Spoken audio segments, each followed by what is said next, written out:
सभी आत्मीय बंधुओं को रविवार की सुबह वेरी वेरी गुड मॉर्निंग। जय श्री कृष्णा, जय श्री मन्नारायण, जय जिनेन्द्र। आज बारिश का मौसम होते हुए भी आप सब समय से पधारे, आप सबका स्वागत है। और अपने पीछे जितने लोग भी खड़े हैं कृपया अपना अपना स्थान ग्रहण कर ले और काउंटर क्लोज कर दे। हम लोगों की सेमिनार की मर्यादा है, हम लोग समय पे शुरुआत तो करते ही करते हैं, समय पर ही वाइंड अप होते हैं सब प्रोग्राम। सब अपने लिए एक बार ताली बजाएं, जो लोग हॉल में यहाँ बैठे हैं सबके स्वागत के लिए।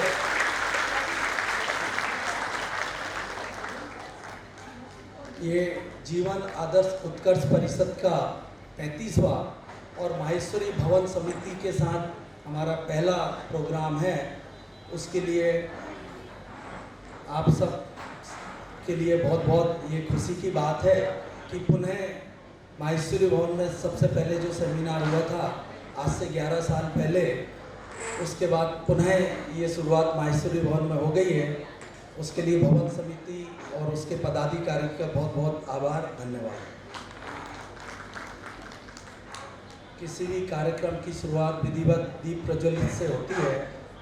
विनय भाई, मैं आपसे निवेदन करूंगा, आज के हमारे स्पीकर डॉक्टर अनिरुद्ध आपटे, कृष्ण गोपाल जी मुंदड़ा, ललित जी अग्रवाल, इनको सबको आगे लाएं।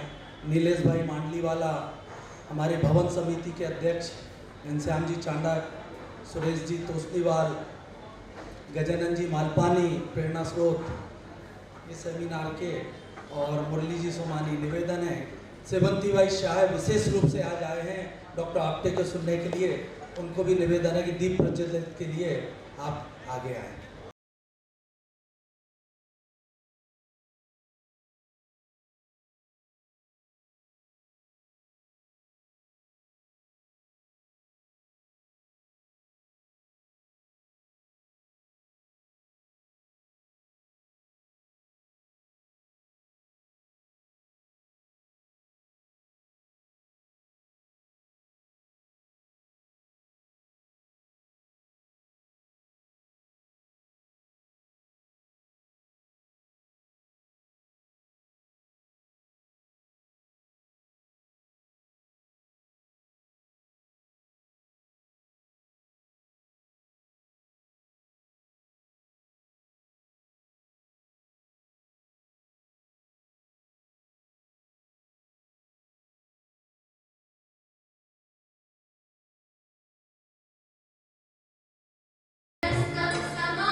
कृष्ण गोपाल जी मुंदड़ा और ललित भाई से निवेदन करूंगा, डॉक्टर अनिरुद्ध आपटे का पुष्प से सम्मान करें। समिति के अध्यक्ष श्री घनश्याम जी चांडक, श्री सुरेश जी तोस्नीवाल से निवेदन करूंगा, एक मोमेंट तो देके डॉक्टर आपटे का सम्मान करें।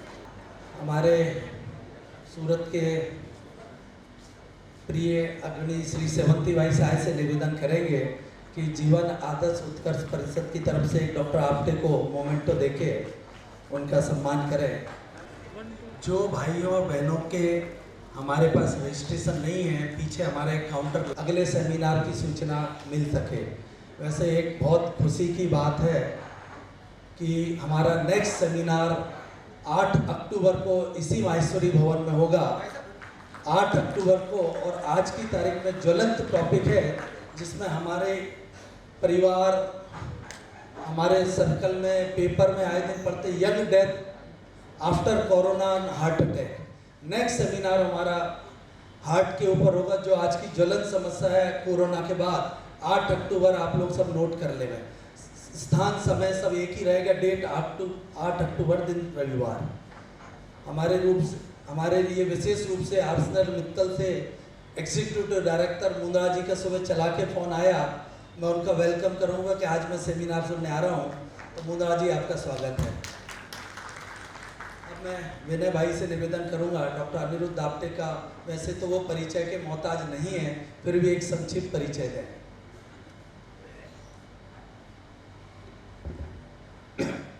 भाई और बहनों, सबको मेरा नमस्कार। गुड मॉर्निंग एंड जय श्री कृष्ण।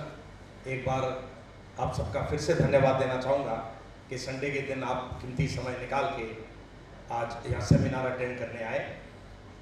मैं जीवन आदर्श उत्कर्ष परिषद और श्री महेश्वरी भवन समिति के 35th सेमिनार में आप सबका स्वागत करता हूँ।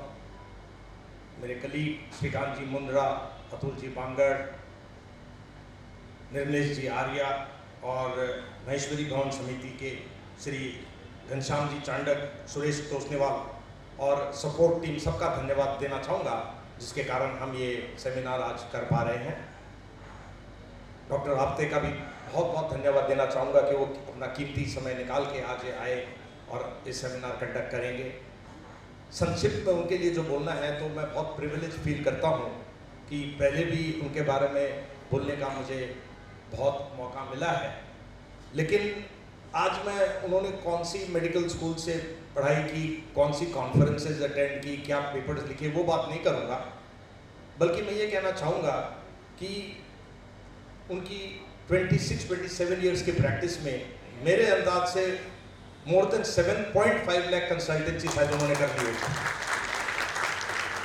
एक बात मुझे ध्यान आ रही है कि उनकी गाइडेंस में जब हमने 25th सेमिनार किया था तो हम बैठे थे पनगड़िया जी के साथ में, उन्होंने बताया था कि लाइफ टाइम में अब 40-50 साल के बाद जब कोई पेशेंट अंदर आता है तो बहुत बार उसकी बॉडी लैंग्वेज, उसकी चाल से ही हम असेस कर लेते हैं कि इसको क्या प्रॉब्लम है। ये अनुभव तो एक्सपीरियंस से ही आता है और ऐसा ही कुछ विजडम या मैं आपते जी में देखता हूँ कि स्पॉन्टेनियसली वो ये चीज़ पकड़ लेते हैं इतने अनुभव के बाद। और हम प्रिविलेज है कि हमारे पास सूरत में हमारे पास ऐसे सीनियर कंसल्टेंट हैं जिन्होंने सूरत में एज अ फर्स्ट न्यूरोलॉजिस्ट या न्यूरो फिजिशियन की तरीके से आए। उन्होंने एक super speciality hospital institute of neuro sciences establish किया है, जिसमें MRI, फिजियोथेरेपी, ट्रॉमा स्पेशलिस्ट सब एक रूफ के अंडर है।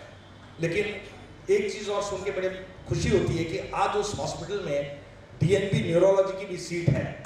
मतलब वो hospital every year neurologist produce करेगा। ये हमारी सिटी के लिए और हमारी कंट्री के लिए बड़ी गर्व की बात है।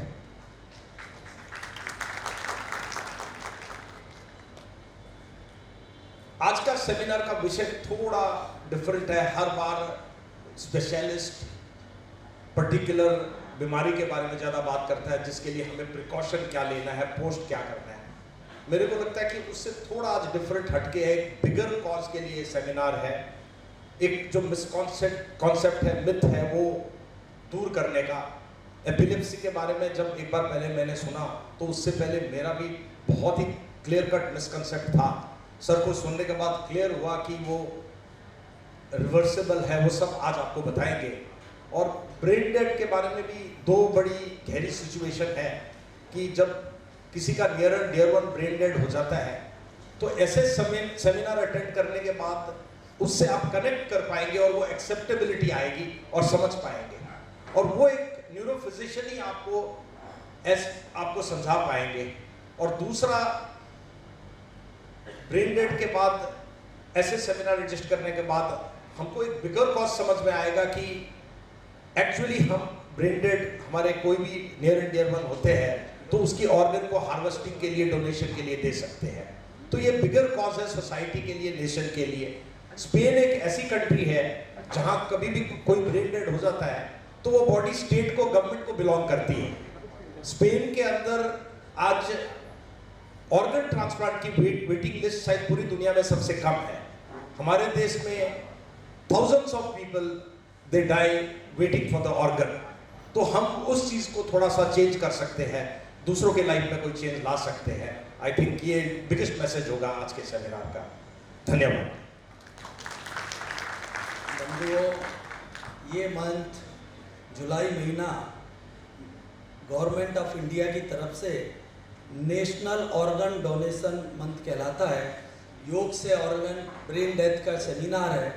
विशेष रिक्वेस्ट पे 2 से 3 मिनट के लिए मैंने नीलेश जी मांडलेवाला से निवेदन किया था कल कि आप भी आके एक प्रकाश डालें। पहले डॉक्टर आप्टे का सेमिनार हो, उसके पहले मैं नीलेश जी मांडलेवाला को निवेदन करूंगा कि कृपया आप भी ऑर्गन डोनेशन के बारे में अपने एक्सपीरियंस शेयर करें। आज देश विदेश ही नहीं, पूरे वर्ल्ड में आपका नाम है, सूरत का नाम है, उसके लिए एक बार जोरदार ताली। दोस्तों, पूरे देश में ये मंथ को नेशनल ऑर्गन डोनेशन मंथ के लिए मनाया जा रहा है। ये मंथ को मनाने का जो मुख्य उद्देश्य है कि समाज में लोगों में अंगदान के प्रति जागरूकता बढ़े, लोग अंगदान की प्रतिज्ञा लें और जब भी अपने कोई स्वजन ब्रेन डेड होता है तो उनके स्वजन के अंगदान करवा के जो हमारे देश में लाखों दर्दियों समयसर ऑर्गन न मिलने की वजह से उनकी जो मृत्यु हो रही है, उनको नया जीवन दिलाने का है। मुझे आज खुशी है कि ये जो प्रोग्राम आप्टे साहब हमें ब्रेन डेड के बारे में बताएंगे, आप्टे साहब जो सूरत में जो अंगदान की प्रवृत्ति चल रही है, उनमें उनका बहुत ही बड़ा सहयोग रहा है। वो रात दिन देखे बगैर ब्रेन डेड डिक्लेयर करने के लिए हमेशा हमें सहयोग दे रहे हैं। दोस्तों, ऑर्गन डोनेशंस की ज़रूरत क्यों है? आज हमारे देश में 20 लाख से अधिक किडनी के निष्फलता के मरीज हैं और हर साल उनमें 2 से 2.5 लाख की बढ़ोतरी हो रही है। जब भी किसी की किडनी खराब हो जाती है तो डायलिसिस एक इलाज रहता है, लेकिन डायलिसिस से व्यक्ति को क्वांटिटी लाइफ मिलती है। उनको जो क्वालिटी लाइफ मिलती है वो ट्रांसप्लांट से ही मिलती है। लेकिन परिवार में से कोई किडनी नहीं दे सकता है, किडनी का दान नहीं कर सकता है, तो क्या ऐसे मरीज को लाइफ टाइम डायलिसिस के ऊपर अपना जीवन व्यतीत करना पड़ेगा? उनको नया जीवन, क्वालिटी लाइफ कैसे मिलेगी? किडनी ऐसा ऑर्गन्स है कि जो परिवार में से भी दे सकता है। किसी के परिवार को लीवर की ज़रूरत है, उनको लीवर सिरोसिस है और ट्रांसप्लांट की ज़रूरत है, और परिवार में से कोई लीवर का डोनेशन नहीं कर सकता है। परिवार के अन्य सदस्य को फैटी लीवर है या अन्य कोई कारण से वो लीवर का दान नहीं कर सकता है, तो उनको नया जीवन कैसे मिलेगा? किडनी में तो डायलिसिस भी इलाज है, लीवर में तो अन्य कोई ट्रांसप्लांट के सिवाय अन्य कोई इलाज ही नहीं है। किसी व्यक्ति को हृदय की तकलीफ है, उनका हृदय का पंपिंग 5 या 10% है और वो 5 स्टेप चलता है, उनकी सांसें फूल जाती है, खाने पीने पे रिस्ट्रिक्शंस है, और ऐसे जो मरीज को हृदय ट्रांसप्लांट करवाना है, उनको हृदय कौन देगा? जीते जी कोई भी व्यक्ति अपना हृदय का दान नहीं कर सकता है। दोस्तों, हमने कोरोना के समय में देखा कि कितने ऐसे जो मरीज हैं, उनके फेफड़े खराब हो जाने की वजह से उनको हमने खोया है। उनको भी फेफड़ा कौन देगा? ये तो दोस्तों इंटरनल ऑर्गन्स की बात है, लेकिन हमारे देश में कई ऐसे मरीज हैं, कई ऐसे लोग हैं कि जिनके अकस्मात में दोनों हाथ कट जाते हैं और वो व्यक्ति अपना सामान्य जीवन नहीं जी पाता है। आप कल्पना करो कि किसी को दोनों हाथ कट गए हैं, ऐसे व्यक्ति की कल्पना करो, वो व्यक्ति अपने शरीर को खुजा भी नहीं सकता है, अपने जो बेटा या बेटियां है उनको गोदी में ले भी नहीं सकता है, उसको वाल भी नहीं कर सकता है। ये सब व्यक्ति को, ये सभी ऑर्गन फेल्यूर व्यक्ति को तभी नया जीवन मिलेगा कि जब भी कोई ब्रेन डेड व्यक्ति के ऑर्गन्स का डोनेशन होगा। आज आप्टे साहब ब्रेन डेड के बारे में आपको समझाएंगे। मेरी आप सबसे नम्र विनती है कि जब भी कोई व्यक्ति ब्रेन डेड हो या उनकी जानकारी आपको मिले, तभी उनके ऑर्गन्स का डोनेशंस करवा के हमारे देश में जो हर साल लाखों लोगों की मौत समयसर ऑर्गन न मिलने की वजह से हो रही है, उनको नया जीवन दिलाने के लिए आगे आए। ये जो नया जीवन मिलता है वो केवल वो व्यक्ति को नहीं मिलता है, लेकिन उनके पूरे परिवार को मिलता है। दोस्तों, हमारे परिवार में कोई स्वजन की डेथ होती है तो उनके शरीर के ऊपर ऑर्नामेंट्स होते हैं, वो हम निकाल लेते हैं। क्यों निकाल लेते हैं? वो कीमती है, हमारे परिवार के अन्य सदस्यों को भी वो काम में लगेंगे। दोस्तों, ये ऑर्गन्स उससे भी ज़्यादा कीमती है, उसीलिए उसे जलाए या दफनाए के बजाय हम उनके ऑर्गन्स का डोनेशंस करवाएंगे तो हमारे देश में जो हर साल लाखों दर्दी की मौत समयसर ऑर्गन न मिलने की वजह से हो रही है, उनको नया जीवन मिलेगा। ये जो नया जीवन मिलता है वो केवल वो व्यक्ति को नहीं मिलता है, लेकिन उनके पूरे परिवार को मिलता है। दोस्तों, सांसें निकलते ही ये शरीर नश्वर बन जाएगा, सांसें निकलते ही ये शरीर नश्वर बन जाएगा। अंगदान कर ले रे मानव, तू ईश्वर बन जाएगा। जन्म महान कर, कर्म महान कर, धर्म महान कर, अंगदान कर, अंगदान कर, अंगदान कर। अंगदान जीवनदान का मैसेज हम समाज में फैला के जो हमारे देश में जो लाखों दर्दियों है उनको नया जीवन देने के लिए आगे आए।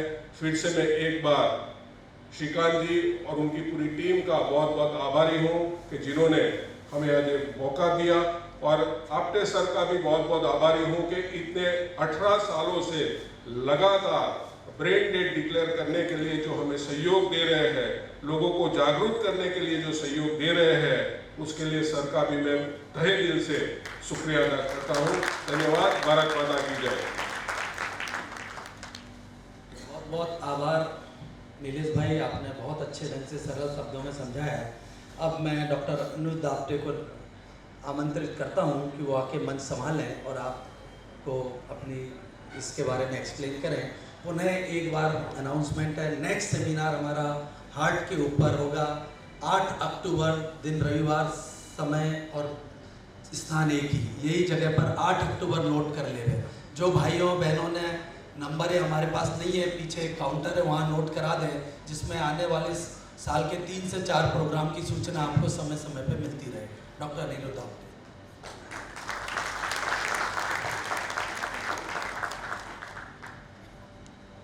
गुड मॉर्निंग, सुप्रभात, जय श्री कृष्ण। आज जो सेमिनार है उसमें हम 2 टॉपिक्स के बारे में चर्चा करेंगे। एक तो मिर्गी या एपिलेप्सी, इनके बारे में थोड़ी बेसिक जानकारी और इनका बेसिक प्रिकॉशन, और एपिलेप्सी की बीमारी के बारे में और उसके ट्रीटमेंट से संबंधित जो भी भ्रांतियां हैं समाज में, जो भी मिथ्या है, वो भ्रांतियां दूर करने का ये मेरा एक छोटा सा प्रयास रहेगा। और दूसरा बहुत ही ज्वलंत समस्या जो है हमारे समाज में, आज सेमिनार ऑर्गेनाइज करने के बाद ये पता पड़ा कि ये मंथ ऑर्गन डोनेशन मंथ है, और ब्रेन डेड जो व्यक्ति होता है उसके ऑर्गन्स की जो महत्व है उसके बारे में नीलेश भाई ने आपको बताया। तो ब्रेन डेड क्या होता है उसके बारे में थोड़ी सी टेक्निकल साइंटिफिक जानकारी मैं आपको देने का प्रयास करूंगा।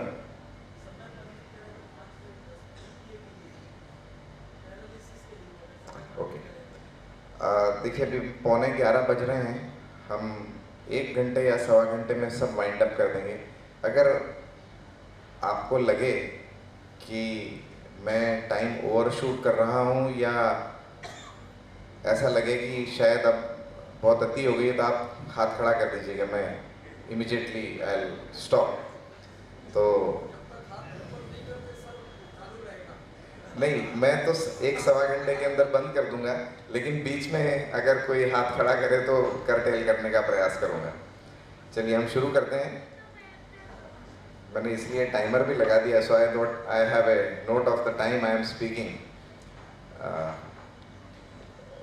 व्हाट इज द ऑब्जेक्टिव, आज क्या हमारा गोल रहेगा।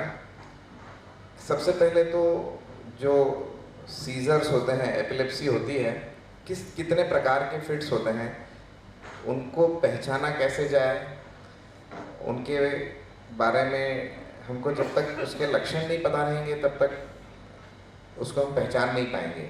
बड़ी मिर्गी जो होती है, जिसको हम जनरलाइज्ड एपिलेप्सी बोलते हैं, वो तो सबको मालूम होता है, कहीं सुना है, कहीं देखा है। लेकिन मिर्गी और कई प्रकार की भी होती हैं जो अननोटिस्ड चली जाती हैं, तो उनके बारे में थोड़ी सी जानकारी। मिर्गी का अटैक अगर किसी को आता है तो उसको इमीडिएट क्या फर्स्ट एड देना चाहिए, क्या प्राथमिक उपचार देना चाहिए, उसके बारे में थोड़ी सी जानकारी। अगर मिर्गी का दौरा पड़ा है तो क्या ये मेडिकल इमरजेंसी है, मेडिकल इमरजेंसी अगर है तो उसको हम कैसे टैकल करें, प्राथमिक फर्स्ट एड प्राथमिक उपचार करके। और जब एक बार किसी को मिर्गी का अटैक आता है तो आज हमारे समाज में बहुत ही बड़ा एक स्टिग्मा लगा दिया जाता है। जैसे किसी को हार्ट अटैक है तो वो तो ग्लैमरस बीमारी, अरे हार्ट का पेशेंट है, सब उसको बहुत मतलब सहज के रखते हैं। लेकिन अगर किसी को ये पता लगे कि इसको मिर्गी की शिकायत है, मिर्गी की बीमारी है, तो उसको एक अलग एंगल से लोग बाग देखते हैं। जबकि मैं ये कहना चाहूँगा कि मिर्गी की बीमारी तो बड़ी ट्रीटेबल बीमारी है। 3 साल ट्रीटमेंट लीजिए, 70% लोग परमानेंटली ठीक हो जाते हैं। परमानेंट इलाज 3 साल दवाई ली, काम खत्म। 30% ऐसे होते हैं जिनको लाइफ लॉन्ग या बहुत लंबे समय तक ट्रीटमेंट लेना पड़ता है। लेकिन हार्ट की बीमारी, आपका स्टेंट लग गया तो हार्ट की एस्पिरिन तो आपको लाइफ लॉन्ग चलने ही वाली है, तो उसकी दवाई तो लाइफ लॉन्ग चलती है। मिर्गी की बीमारी तो 70% केसेस में 3 साल की बीमारी दवाई के बाद बंद हो जाती है। So it is a better disease than heart and diabetes and blood pressure. इनकी सब दवाइयाँ तो बहुत लंबे समय तक चलती हैं। तो वो एक रूटीन बीमारी है जिसका इलाज संभव है। सबसे पहली चीज़ जो मैं आपको कन्वे करना चाहता हूँ वो ये है कि मिर्गी एक बहुत ही सामान्य रूटीन बीमारी है जिसको अगर समय रहते पहचान लिया जाए और समय रहते उसका यथोचित उपचार कराया जाए तो वो कंप्लीटली कंट्रोलेबल एंड ट्रीटेबल होती है और एक सामान्य जीवन जी सकता है मिर्गी का व्यक्ति, मिर्गी जिसको है वो व्यक्ति। मैं आगे उदाहरण भी दूंगा आपको छोटा सा, लेकिन एक अभी बात निकली है तो छोटा सा एक उदाहरण देता हूँ। आप भारत, हमारा सबसे प्रिय sport is cricket. Almost everybody, 90% of the population is interested in cricket. और क्रिकेट में किसी ज़माने में दक्षिण अफ्रीका की टीम में जॉन्टी रोड्स का नाम का एक खिलाड़ी हुआ करता था। Who was considered as the best fielder at that time in the world. उसकी फील्डिंग बहुत ही लाजवाब थी और वो बचपन से एपिलेप्टिक है। आपने कभी जॉन्टी रोड्स को अगर देखा होगा, मैंने तो देखा है हमारे ज़माने में, when I was young he was in the south African team, किस तरह से चीते की तरह छलांग लगा के फील्डिंग किया करता था। Jonty Rhodes is an epileptic और वो एपिलेप्सी का ब्रांड एम्बेसडर है उसके अपने देश में, साउथ अफ्रीका में। He is the brand ambassador of epilepsy in his own country, that is south Africa.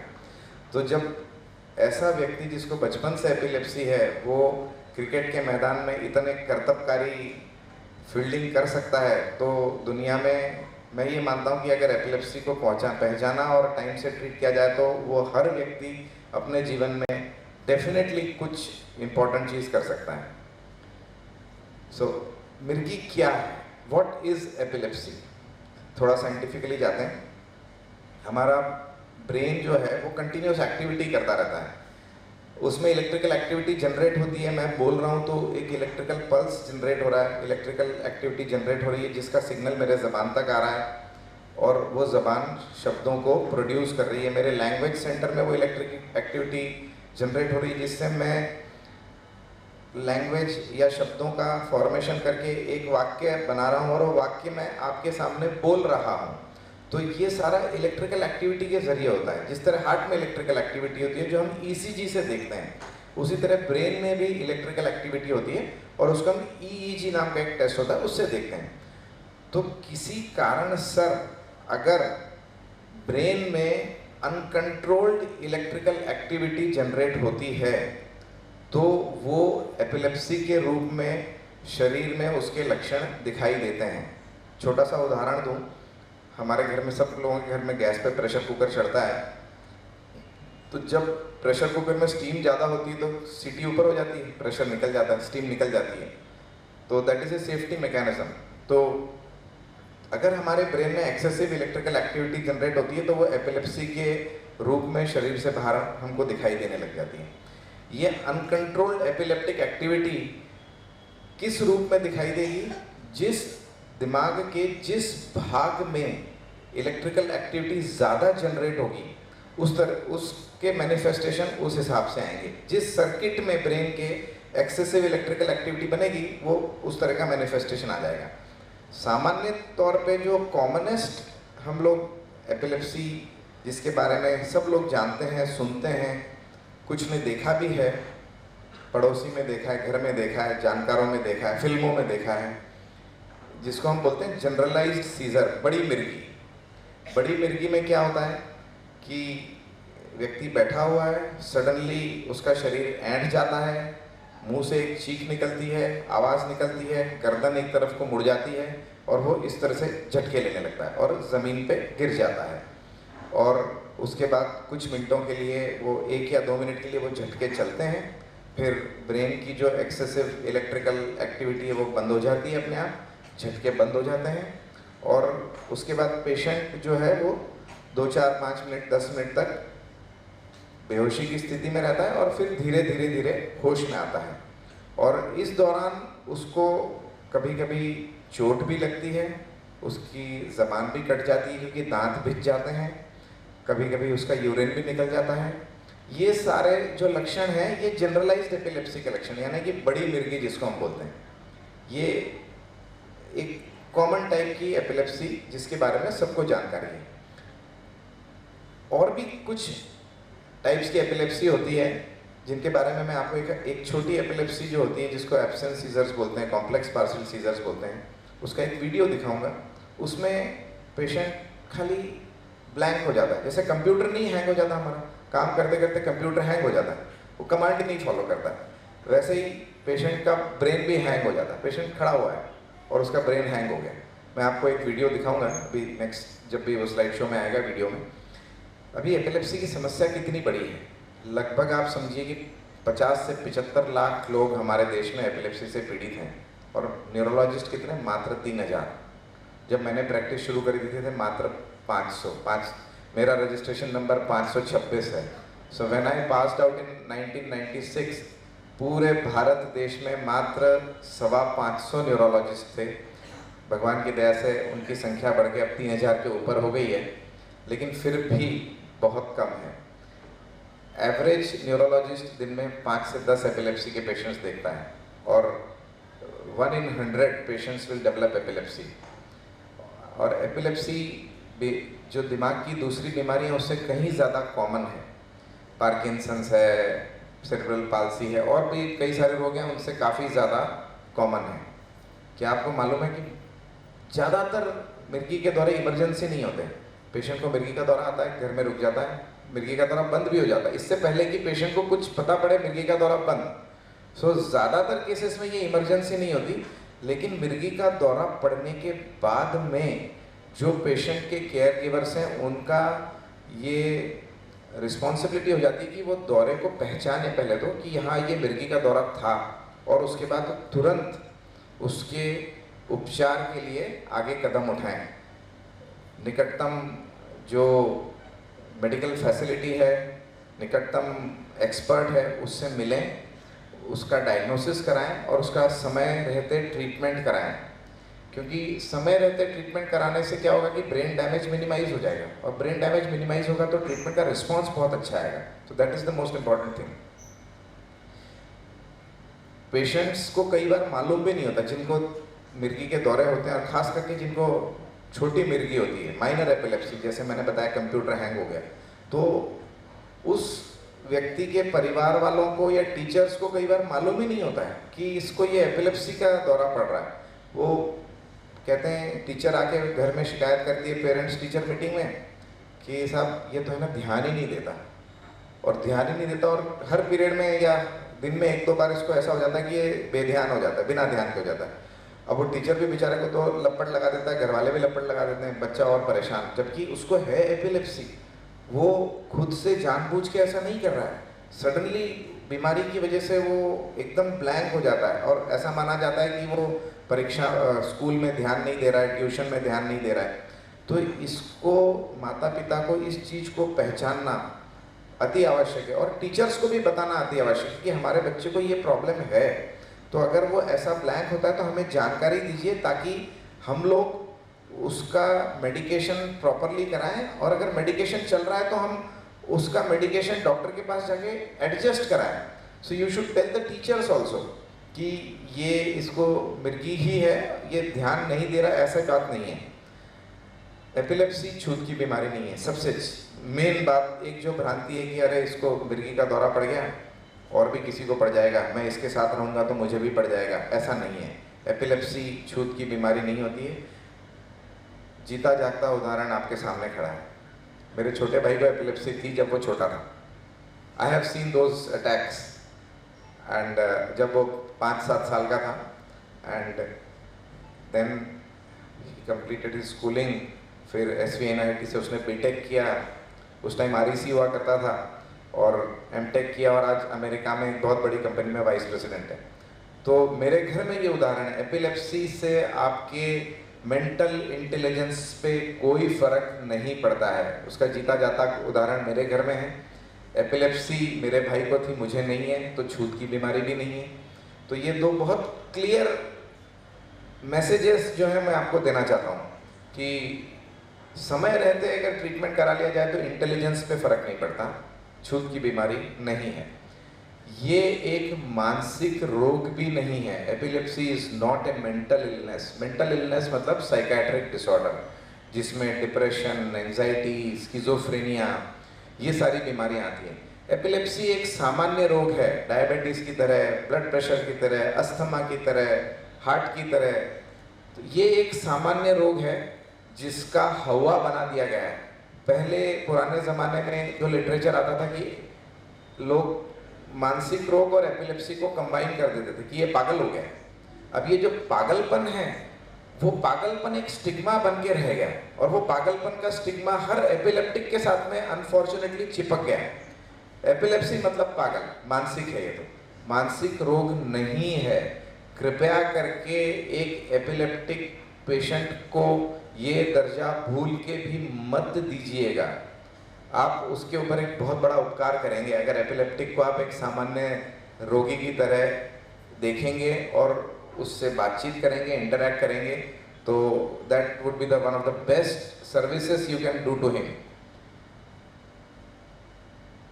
ज़्यादातर लोग जिनको एपिलेप्सी होती है, majority of the people they don't die because of epilepsy. ये रोग ऐसा नहीं है कि जिससे किसी व्यक्ति की मौत हो जाती है। एंड एपिलेप्सी अगर समय रहते ट्रीट करी जाए, अगर एपिलेप्टिक अटैक में ऑक्सीजन का कंसंट्रेशन ब्रेन में कम ना हो तो ब्रेन को कोई डैमेज भी नहीं पहुंचता है।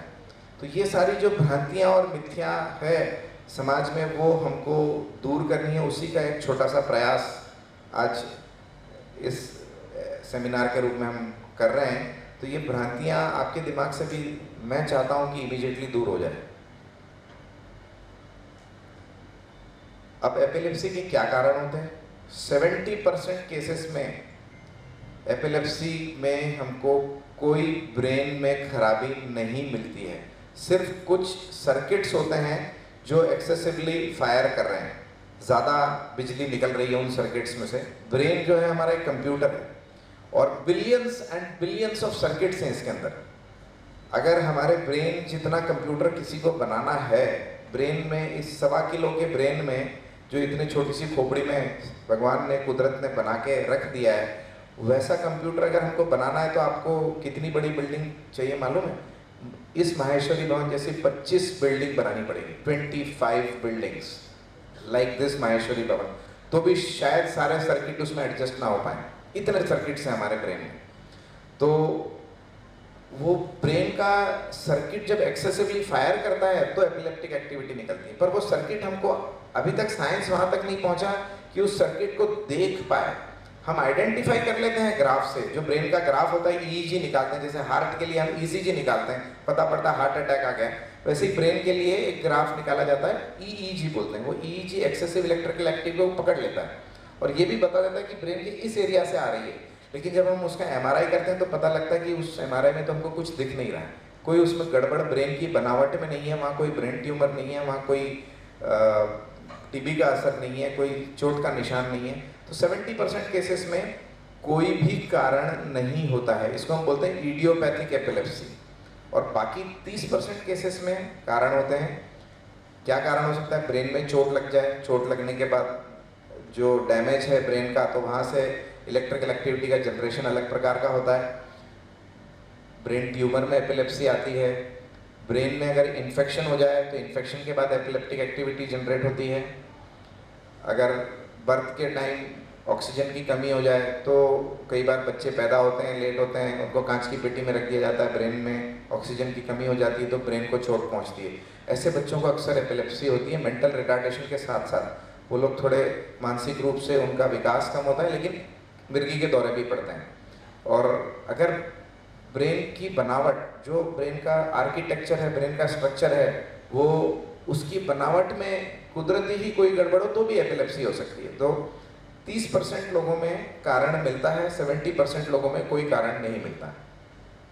मिर्गी के प्रकार ये मैंने आपको बताई दी। एक जनरलाइज सीजर है, एक पार्शियल सीजर होता है जिसमें ब्रेन का खाली एक भाग इफेक्ट होता है ज़्यादा से, और उसके अलग से लक्षण दिखाई देते हैं। मैं एक वीडियो छोटा सा बताऊंगा आपको।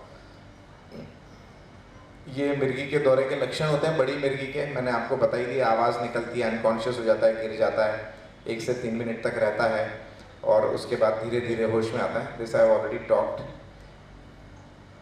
जो छोटी मिर्गी होती है, जैसे मैंने आपको बहुत सिंपल शब्दों में बताया, कंप्यूटर हैंग हो जाता है। मैं ज़्यादा नहीं बोलता, आपको एक वीडियो दिखाता हूँ, है ना, दैट विल टेल यू कि ये क्या होता है। इसको ध्यान से देखिए, 1.5-2 मिनट का वीडियो। इस बच्ची का हैंग हो जाएगा, एकदम ब्रेन हैंग हो जाएगा।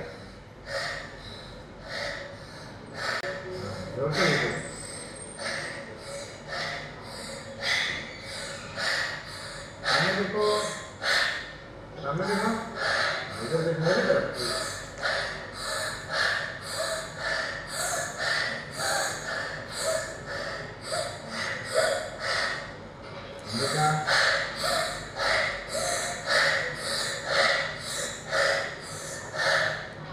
देखा, ये हैंग हो गया इसका ब्रेन। Ambika, no response.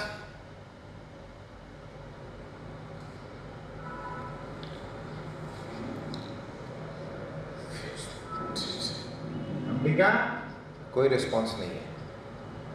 हे अंबिका, कंप्यूटर हैंग।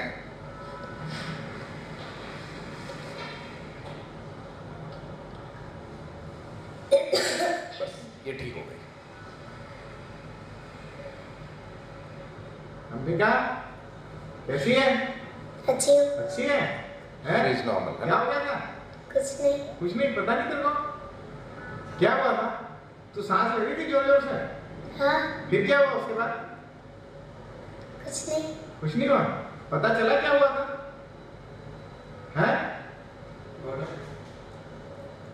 चलिए, ये आपने देखा कैसे सांस लेते लेते सडनली एकदम वो ब्लैंक हो गई and she was not responding to anything. मैं उससे सवाल पूछ रहा हूँ लेकिन वो कोई जवाब नहीं दे रही है इस सवाल का, बिकॉज उसके ब्रेन में एक्सेसिव इलेक्ट्रिकल एक्टिविटी जनरेट होने लग गई और ये एक्सेसिव इलेक्ट्रिकल एक्टिविटी जनरेट होने की वजह से वो ब्लैंक हो गई।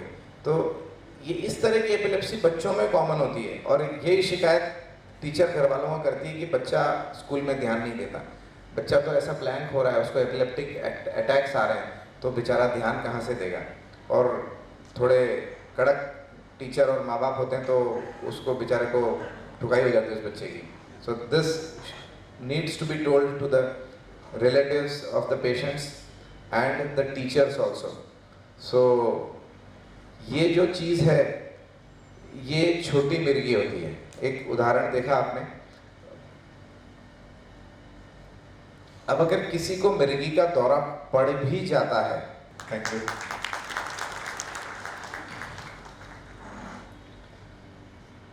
अगर किसी को मिर्गी का दौरा पड़ भी जाता है तो प्राथमिक उपचार फर्स्ट एड में हमको क्या करना है? सबसे पहला तो अगर उसके साथ आप खड़े हो तो पहले तो आप शांत रहो। आप शांत रहोगे तो ही आप उपचार दे पाओगे। जब भी आप फ्लाइट में जाते हो तो आपको एयर होस्टेस हमेशा क्या बोलती है कि ऑक्सीजन मास्क अगर लटक जाता है ऑक्सीजन की कमी से तो पहले अपना मास्क लगाइए, बाद में दूसरे को मास्क लगाइए। ये हम हर बार सुनते हैं। वही चीज़ एपिलेप्टिक अटैक में, अगर किसी को एपिलेप्टिक अटैक हुआ तो आप शांत रहिए और then think how you can help the patient. अगर पेशेंट को बड़ी मिर्गी आती है तो सबसे पहले तो उसको सेफली आप करवट पे लिटा दीजिए। अगर आप उसको गिरने से बचा सकते हैं तो पकड़ लीजिए ताकि गिरने से उसको चोट ना लगे। अगर आप मौजूद हैं वहाँ पे उसको पकड़ लीजिए और धीरे से उसको ज़मीन पे लेटा दीजिए और करवट पे लेटाना है, उसको सीधा नहीं लेटाना है। उसका क्या कारण है? एपिलेप्टिक अटैक के बाद में कई बार उल्टी हो जाती है, वॉमिटिंग होती है, और वॉमिटिंग अगर किसी को होती है तो जो वॉमिटिंग में निकलेगा हमारा पेट का जो भी कंटेंट्स हैं वो बाहर अगर नहीं निकलते तो वो हमारे लंग्स में चले जाते हैं, फूड पाइप से निकलते हैं और लंग्स में चले जाते हैं। इसको हम बोलते हैं एस्पिरेशन। और लंग्स में जाते ही सबसे बड़ी जो गड़बड़ होती है, खतरा होता है, वो होता है निमोनिया होने का। और लंग्स में जाते ही सांस में व्यवधान आता है, ऑक्सीजनेशन की कमी होती है, उससे ब्रेन को और ज़्यादा डैमेज होता है। तो सबसे पहला काम, फर्स्ट थिंग इज आपको पेशेंट को धीरे से ज़मीन पे रख के, ग्राउंड पे रख के करवट पे सुलाना है। करवट पे सुलाते ही क्या होगा कि अगर वॉमिटिंग होती भी है तो वो ग्रेविटी से, गुरुत्वाकर्षण से साइड में निकल जाएगी। सो उसके लंग्स में वो जो स्टमक के कंटेंट्स हैं वो नहीं निकलेंगे। और आसपास की चीज़ों को दूर कर दीजिए ताकि किसी को उस पेशेंट को चोट ना लगे, क्योंकि पेशेंट ऐसे ऐसे झटके मार रहा होगा तो हो सकता है उसके पैर किसी चीज़ से टकरा जाए, उसके हाथ किसी चीज़ से टकरा जाए, ज़मीन से उसका सर टकरा जाए। तो संभव हो तो उसके सर के नीचे हाथ रखिए ताकि उसके सर को चोट ना लगे, या कोई कुशन या गद्दा वगैरह है तो उसके सर के नज़दीक या सर के नीचे रख दीजिए to protect any injury to his head. फिर जब बड़ी मिर्गी होती है तो 2-3 मिनट तक पेशेंट अनकॉन्शियस रहता है, फिर धीरे धीरे वो कॉन्शियस आता है, कॉन्शियसनेस में आ जाता है। तो जब कॉन्शियसनेस में आता है तो तब तक आप उसके साथ रहिए और कोशिश करिए कि उसके जेब में, in Europe, America, western countries जितने भी एपिलेप्टिक्स हैं, मेजॉरिटी को ये सलाह दी जाती है कि आप एक कार्ड अपने पॉकेट में रखिए या वॉलेट में रखिए जिस पे इमरजेंसी कॉन्टैक्ट नंबर और आपका बीमारी का नाम लिखा हो। हमारे यहाँ पे इतनी अवेयरनेस अनफॉर्चुनेटली नहीं है, लेकिन फिर भी मैं सलाह दूंगा कि अपनी जानकारी में अगर कोई एपिलेप्टिक पेशेंट है तो उसके वॉलेट में या उसके पॉकेट में ऐसा एक छोटा सा आईडी कार्ड टाइप का या कोई बीमारी की जानकारी देता हुआ एक कार्ड ज़रूर रखिएगा। इमरजेंसी कॉन्टैक्ट नंबर, बीमारी का नाम एंड इमरजेंसी कॉन्टैक्ट नंबर से फिर आगे आप उसको मेडिकल एड प्रोवाइड कर सकते हैं। तो वो कार्ड ढूंढिए। अगर आप संतुलित हैं और थोड़ा भी समय मिलता है तो आपके मोबाइल में उस अटैक को डॉक्यूमेंट करिए, वीडियो उतारिए उसका, ताकि जब डॉक्टर के पास जाएं तो पता लगेगा हाँ ये किस टाइप एपिलेप्सी है। यूजुअली हम क्या देखते हैं, पेशेंट आया साहब मिर्गी का दौरा पड़ गया। अब मिर्गी का दौरा जब तक आई विटनेस हमको नहीं बताता कि किस टाइप का दौरा है, हमारे लिए बड़ा कठिन हो जाता है ये पता लगाना कि which type of epileptic attack is this. तो अगर डॉक्यूमेंट कर सकें आप उस चीज़ को तो बहुत ही बेहतर होगा अपने वीडियो में, तो वो डॉक्यूमेंट करिए। और बहुत एक बड़ी चीज़ है जो मैं इस time, because I am considering the first aid, जो कॉमन सवाल पेरेंट्स का या केयर गिवर्स का होता है, क्या ये पेशेंट ड्राइव कर सकता है, क्या स्विम कर सकता है। हमारे यहाँ अभी तक एपिलेप्टिक्स के लिए कोई स्टेट गाइडलाइंस नहीं है कि वो कितने टाइम के बाद ड्राइविंग कर सकता है। Driving is no for epilepsy, but in US every state has its own guidelines कि इतने टाइम के बाद में पेशेंट ड्राइव कर सकता है। You can allow the epileptic to drive. हमारे यहाँ unfortunately there are no governmental guidelines as such, but over years of experience and consensus statements among the leading neurologists in the country and with personal experience, we have come to a conclusion that 3 months of no driving is a very safe period. अगर आपने treatment शुरू किया patient को और 3 महीने तक उसको कोई एपिलेप्टिक अटैक नहीं आया तो विथ प्रिकॉशंस, 2 व्हीलर है तो हेलमेट, 4 व्हीलर है तो बेल्ट लगा के विथ प्रिकॉशंस पेशेंट ड्राइव कर सकता है। आप एक ट्यूशन जाते हुए बच्चे को ड्राइविंग करने से नहीं रोक सकते, वो 2 व्हीलर लेके ट्यूशन जाएगा ही, एक यंग इकोनॉमिकली प्रोडक्टिव व्यक्ति है, फैक्ट्री में जा रहा है, आप उसको गाड़ी चलाने से नहीं रोक सकते, कैसे जाएगा वो काम पे? इकोनॉमिकली हैंडीकैप हो जाएगा अगर आप ड्राइविंग मना कर दोगे तो 3 months is a relative safe period. ये हमारे न्यूरोलॉजिक एसोसिएशन का कंसेंसस स्टेटमेंट है, गवर्नमेंट गाइडलाइंस नहीं है, but this is a safe consensus statement. हम लोग जो प्रैक्टिस में रूटीनली करते हैं। Swimming is a strict no, swimming बिल्कुल भी नहीं करानी है, क्योंकि अगर स्विमिंग करेगा बच्चा और आप अटेंडेंट भी है लेकिन आधा मिनट भी आपका ध्यान इधर उधर हो गया, वो अंदर चला गया, डूब गया, पानी नाक में से होते हुए लंग्स में चला गया, इरिवर्सिबल ब्रेन डैमेज। तो स्विमिंग नहीं करानी है, ड्राइविंग करा सकते हैं। दूसरी एक भ्रांति जो फर्स्ट एड के समय होती है, लोग बाग जूता सूंघा देते हैं, चप्पल सूंघा देते हैं, प्याज सूंघा देते हैं, ये बिल्कुल नहीं करना है। मुंह में कुछ ठूसना भी नहीं है। कोई चम्मच डाल देता है, क्यों डालता है कि साहब वो ज़बान कट जाती है, नहीं, ऐसा नहीं करना है। आपको सिर्फ करवट पे लेटाना है, न जूता सूंघाना है, न प्याज सूंघाना है, क्योंकि एपिलेप्टिक अटैक स्वतः ही 1 से 2 मिनट के अंदर बंद हो जाता है, खुद ब खुद बंद हो जाएगा। तो आपको कुछ नहीं सूंघाना, अपने आप बंद हो जाएगा। आपको भीड़ इकट्ठी हो जाती है और बहुत सारी सलाह मिलती है, पर सलाह नहीं मानना। And this are the essential first aids dos and don'ts. जैसे मैंने आपको बताया कि पेशेंट के बच्चे के मुंह में कुछ ठूसना नहीं है, न चम्मच डालना है, न कुछ डालना है, उसको खाली करवट पे लेटाना है। उसको दबा के भी मत रखिए, वो अगर झटके मार रहा है तो उसको खाली करवट पे लेटाइए, क्योंकि अगर आप दबा के रखेंगे तो एपिलेप्टिक अटैक का कई बार फोर्स मसलर कॉन्ट्रैक्शन का इतना ज़्यादा होता है कि आप उसको दबाएंगे तो वो उस फोर्स को रेजिस्ट करेगा, और कुछ केसेस में शोल्डर डिसलोकेशन हो जाता है या बोन्स भी टूट जाती हैं। वर्टिब्रल हमारे जो मणके हैं, they are one of the strongest bones in our body, वो भी पिचक जाते हैं, कई बार फ्रैक्चर हो जाता है, कंप्रेशन फ्रैक्चर हो जाता है। तो रिस्ट्रेन मत करिए, पेशेंट को खाली करवट पे लेटाइए, उसको दबाइए मत। अगर हिल रहा है तो हिलने दीजिए, क्योंकि वो हिलन चलन जो है वो 1-2 मिनट में खुद ब खुद ही बंद हो जाने वाली है। और एपिलेप्टिक अटैक बंद होते ही कई लोग बोलेंगे अरे पानी पिला दो, अरे जूस पिला दो, अरे मुंह में शक्कर डाल दो। ऐसा कुछ नहीं करना है आपको। जैसे उसको होश आएगा, ग्रेजुअली पेशेंट अपने आप धीरे होश में आके वो ही विल रिकवर। तो ये चीज़ आपको खास ध्यान रखना है। सो फर्स्ट एड में ये सारी चीज़ें आपको विशेष रूप से ध्यान रखनी है। अगर मिर्गी का दौरा आपके सामने आता है तो कब आपको उसको एज ए इमरजेंसी करके ट्रीट करना है और इमरजेंसी मेडिकल एड उसके लिए आपको लेनी है। अगर वो पहला दौरा है तो आप फैमिली मेंबर है, यू नो कि पास्ट में कुछ नहीं हुआ है, एपिलेप्टिक अटैक आया, इमीडिएटली आपको उसको एज ए इमरजेंसी ही कंसिडर करना है। आपको उसको जो है मेडिकल स्पेशलिस्ट के पास ले जाना है। अगर लगातार दौरे पड़े, 5 मिनट तक नॉन स्टॉप दौरे पड़ रहे हैं, तो इसका मतलब खतरे की घंटी, खतरे की घंटी। क्योंकि अगर लगातार दौरे पड़ते हैं तो उससे क्या होता है, उससे आपके ऑक्सीजन लेवल ब्रेन में कम होने लगता है। लगातार दौरे पड़ने से वॉमिटिंग होके पेशेंट, जैसे मैंने बताया, लंग्स में स्टमक कंटेंट्स जाके एस्पिरेट करने लगता है।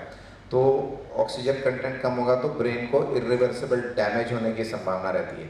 तो दैट इज़ ए इमरजेंसी।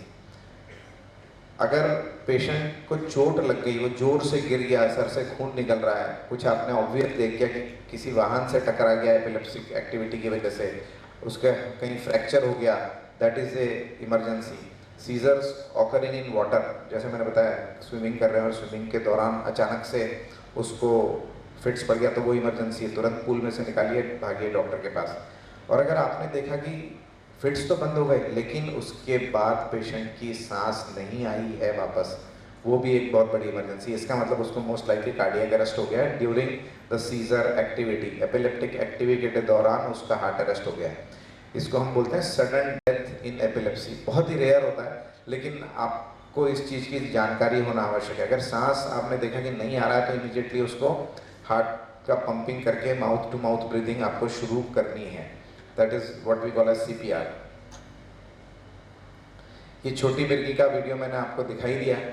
तो अब नेक्स्ट हम आते हैं, what are the seizure triggers और प्रेसिपिटेंट्स। कोई मिर्गी वाला व्यक्ति है तो उसको मिर्गी नॉन पेशेंट है तो क्या क्या चीज़ें उसको अवॉइड करनी है, क्या क्या चीज़ों से बचना है ताकि उसको दोबारा मिर्गी का दौरा नहीं आए। जैसे अभी आपने वीडियो में देखा वो बच्ची क्या कर रही थी, जोर जोर से सांस ले रही थी, शी वॉज हाइपर वेंटिलेटिंग। तो जोर जोर से सांस लेने के बाद में उसको एपिलेप्टिक एक्टिविटी ट्रिगर हो गई। आपने देखा वो एपिलेप्टिक अटैक जो था वो सांस लेने के बाद एकदम से उसने 15-20 मिनट सांस ली जोर जोर से और फिर एपिलेप्टिक एक्टिविटी उसको ट्रिगर हो गई। तो जोर जोर से सांस नहीं लेनी। हमारे योग अभ्यास और योग साधना करने वाले कई जो बंधु हैं वो हमेशा ये पूछते हैं कि साहब इसको अनुलोम विलोम कराएं, इसको हाइपर वेंटिलेशन कराएं। ये जो प्राणायाम है it is sort of deep breathing hyper ventilation. तो for epileptics it is a strict no. आपको एपिलेप्टिक्स को कोई हाइपर वेंटिलेशन वाली ब्रीदिंग एक्सरसाइजेस नहीं करानी है because it can trigger epilepsy. ये चीज़ मेन जो आपको ध्यान रखनी है। फ्लैशिंग लाइट्स, बच्चे जो होते हैं जिद करते हैं, एपिलेप्टिक्स होते हैं, आप कैसे रोकोगे? भाई पार्टी में जाएगा, होटल में जाएगा, कहीं भी जाएगा। जब डिस्कोथेक की फ्लैशिंग लाइट्स होती हैं वो फ्लैशिंग लाइट्स एक बहुत बड़ा ट्रिगर होती है एपिलेप्सी के लिए। तो उन फ्लैशिंग लाइट्स को अवॉइड करना है आपको, तो क्योंकि फ्लैशिंग लाइट से एपिलेप्सी ट्रिगर होती है। और इसी का एक डे टू डे जो उदाहरण है, आपको एपिलेप्टिक्स को नाइट ड्राइविंग नहीं करने देना है। नाइट ड्राइविंग क्यों नहीं करने देना? स्पेशली ऑन द हाईवेज, क्योंकि सामने से गाड़ियाँ आ रही है, स्पीड से गाड़ियाँ आ रही हैं, उसका फ्लैश, अगर ड्राइवर एपिलेप्टिक है तो उसके आंखों पे लगातार एवरी मिनट 8 और 10 व्हीकल्स पास हो रही हैं और आपको हर बार आपके आंखों पे फ्लैश पड़ रहा है। तो ये जो फ्लैशिंग लाइट्स हैं ये एपिलेप्सी को ट्रिगर करती है, एपिलेप्टिक अटैक को ट्रिगर करती है। तो फ्लैशिंग लाइट से दूर रहना है। जो हमारे गीत संगीत के प्रोग्राम होते हैं शादियों में, ब्याहों में, उसमें उस गीत संगीत के प्रोग्राम में जो एपिलेप्टिक पेशेंट है उनको बिल्कुल पीछे बिठाना है, उनको एकदम लास्ट लाइन में। वो फ्लैशिंग लाइट से दूर होने चाहिए, फ्लैशिंग लाइट्स के बगल में नहीं होने चाहिए। That is one very important thing which you need to know. फिर क्या क्या फैक्टर्स हैं जिसकी वजह से एपिलेप्टिक अटैक आपका नॉन एपिलेप्टिक में प्रेसिपिटेट हो सकता है? Most important thing is medication miss करना। अगर आपके दवाई चल रही है तो उसको मिस मत करिएगा, कभी भी दवाई बंद नहीं करनी है। नींद आपकी हमेशा पूरी होनी चाहिए। 7 to 8 hours of sleep is compulsory in epileptic patients.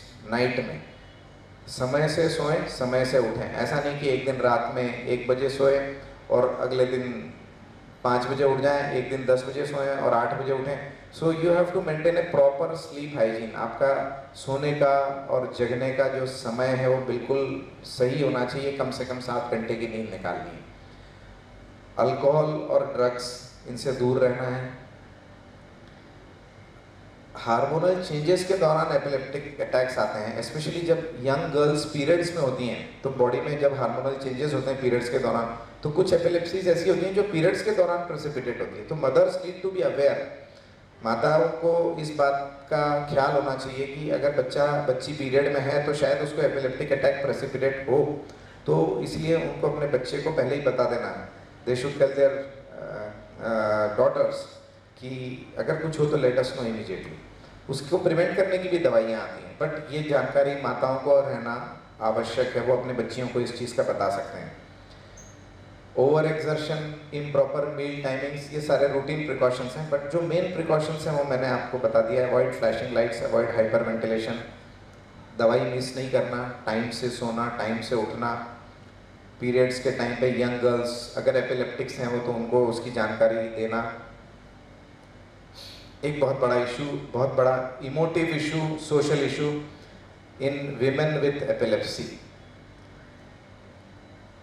हर महीने मैं कम से कम 2 या 3 गर्ल्स को देखता हूँ who are of marriageable age, anywhere between 20 to 25, long term epileptics या रिसेंटली डायग्नोस्ड एपिलेप्टिक्स।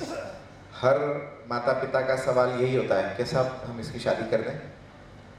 बिल्कुल, शादी की उम्र हो गई, पढ़ाई पूरी हो गई, आपका अगर सामाजिक वो है कि इस उम्र में इस टाइम पे शादी हो जानी चाहिए, तो you can get that girl married. और उनको ये हम स्ट्रेस करके बताते हैं कि कोई भी एपिलेप्टिक पेशेंट, लड़का या लड़की, either they can lead a normal married life. Epilepsy आपके मैरिड लाइफ में कोई भी व्यवधान नहीं खड़ा करती है, बहुत इंपॉर्टेंट चीज़। दूसरा, जो एक भ्रांति परिवारों में होती है, घर के बुजुर्गों में होती है, सब शादी तो कर देंगे पर क्या प्रेगनेंसी रखी जा सकती है? यस, 100% रखी जा सकती है, क्योंकि एपिलेप्सी से प्रेगनेंसी में कोई नुकसान नहीं होता। नुकसान किससे होता है? एपिलेप्सी की दवाइयों से होता है। पुराने ज़माने में एपिलेप्सी की दवाइयाँ जो थी, जो प्रेगनेंसी में नुकसान पहुंचा सकती थी बच्चे को, but with advancement of science and the new drugs coming in, हमारे पास कुछ ऐसी इतनी बढ़िया दवाइयाँ हैं जो कि प्रेगनेंसी, पूरी प्रेगनेंसी में भी अगर हम देते हैं तो वो दवाइयाँ बच्चे को कोई भी नुकसान नहीं पहुंचाती हैं। सो प्रेगनेंसी का जो रिस्क था कि शायद बच्चे को नुकसान पहुंच सकता है, वो पहले था जब शुरू में, आज से 25-30 साल पहले हमारे पास ऐसी दवाइयाँ नहीं थी, बट अब ऐसा कोई रिस्क नहीं है।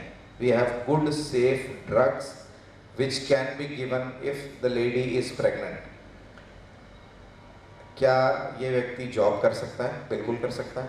एपिलेप्टिक व्यक्ति, मैंने जब आपको बताया, उदाहरण दिया, जॉन्टी रोड्स क्रिकेट खेल सकता है, तो सामान्य व्यक्ति जॉब क्यों नहीं कर सकता? बिल्कुल कर सकता है, सिर्फ दवाइयाँ लेनी है। और जॉब की जगह में वो जब जाए तो अपने कलीग को बताए कि यस आई एम एपिलेप्टिक, मेरी ये बीमारी है, मेरी ये दवाई रखी हुई है। अपने एम्प्लॉयर को बताए कि मुझे एपिलेप्सी है, तो अगर संभव हो तो मुझे डेंजरस मशीनरी से दूर रखो। डेंजरस मशीनरी से दूर रखना ज़रूरी है। हाइट्स पे काम अगर वर्कर कर रहा है तो सेफ्टी बेल्ट लगा के काम करें। तो ये सारी जो रूटीन प्रिकॉशंस हैं वो लेना ज़रूरी है। अगर ऑफिस जॉब है, क्लरिकल जॉब है, कंप्यूटर प्रोफेशनल है, अकाउंटेंट है, तो कोई डेंजरस मशीनरी नहीं है। लेकिन वी आर इंडस्ट्रियल टाउन, हम लोगों के यहाँ डाइंग मिल्स हैं, प्रिंटिंग मिल्स हैं, बड़ी बड़ी हैवी मशीनरीज हैं। वहाँ एपिलेप्टिक पेशेंट अगर आपके पास है और ना करे नारायण किसी वर्कर को अगर एपिलेप्टिक अटैक आ जाए और वो मशीन में फंस जाए और बड़ी कैजुअलिटी हो जाए, तो that is a big responsibility and headache for the owner of that industry. So you have to encourage this in your workers also. You are employable, we agree, we will employ you, but then उनको ध्यान रखिए कि heavy machinery या इससे उनको precaution रखें और उनको थोड़ा दूर रखा जाए। उनको ऐसा जॉब दिया जाए कि हैवी मशीनरी, रनिंग मशीनरी से दूर रहे। दूसरा बहुत बड़ा इशू और बहुत कॉमन सवाल जो अक्सर पूछा जाता है कि क्या हम हमारे बच्चे की शादी कर सकते हैं? बिल्कुल कर सकते हैं। कई परिवार ऐसे होते हैं, कई स्पेशली जो लड़कियां होती हैं, उनके पेरेंट्स आके मेरे से पूछते हैं कि साहब हमारे समाज में तो अगर हमने बता दिया कि बच्चे को एपिलेप्सी है तो उससे कोई शादी नहीं करेगा। तो ये जो मेंटालिटी है ये दूर करना अति आवश्यक है। अगर आपके घर में किसी बच्चे का संबंध चल रहा है, ये सब लड़के वाले माता पिताओं से कह रहा हूँ मैं, लड़की वालों से नहीं, लड़के वाले माता पिताओं से कह रहा हूँ। आपके घर में किसी के संबंध की बात चल रही है और अगर कोई ऐसा संबंध आए जिसको वेल कंट्रोल्ड एपिलेप्सी है, या वो आपको बताते हैं कि हाँ इस बच्ची को फिट्स आते हैं लेकिन वेल कंट्रोल्ड है, तो उस प्रपोजल को ओपन माइंडेडली अप्रोच करिए। हाँ, अपने तौर पे तहकीकात करिए, उसकी फ़ाइल मंगाइए मेडिकल की, आपके लेवल पे आपके कंसल्टेंट्स को वो फाइल दिखाइए कि ये कंट्रोलेबल है या नहीं है, बट उसको उस बच्ची के लिए या उसके परिवार के लिए स्टिग्मा मत बनाइए कि नहीं ये एपिलेप्टिक है, ये मानसिक है, हम इसको शादी नहीं कर सकते। अगर परिवार अच्छा है, बाकी सब आपके पैरामीटर्स के मुताबिक सब कुछ सही है, तो epilepsy is not a condition which should tell you to reject the proposal. ये बहुत बताना ज़रूरी है, क्योंकि epilepsy is a treatable disorder. जैसे मैंने पहले कहा, 3 साल में की दवाइयों के बाद 70% लोगों की एपिलेप्सी ठीक हो जाती है। तो heart attack, diabetes, blood pressure, जिसमें तो लाइफ लॉन्ग दवाइयाँ चलती हैं, उससे तो बहुत अच्छा है, 3 साल की दवाइयों में सब कुछ बंद हो जाता है। Much better disease than diabetes and blood pressure. तो अगर ऐसा कोई प्रपोजल आता है तो आपको बहुत खुले दिमाग से उस चीज़ को अप्रोच करना है। Epileptics can get married and they can lead in normal married life. और यही चीज़ लड़कियों के माता पिता को भी अप्लाई करती है कि लड़का एपिलेप्टिक है। हमारा समाज कुछ पुरुष प्रधान सदियों से चला आ रहा है, तो लड़के को कुछ होता है तो मान लिया जाता है नहीं एवरीथिंग इज ऑलराइट, वो तो है, ठीक है, लड़की को रहना है। लेकिन द टाइम्स आर चेंजिंग। आज हर लड़की पढ़ी लिखी है, इंडिपेंडेंट है, अपने पैरों पे खड़ी है। वो भी ये चाहती है कि मेरा जो लाइफ पार्टनर है वो मतलब मेरे से कुछ ना छुपाए।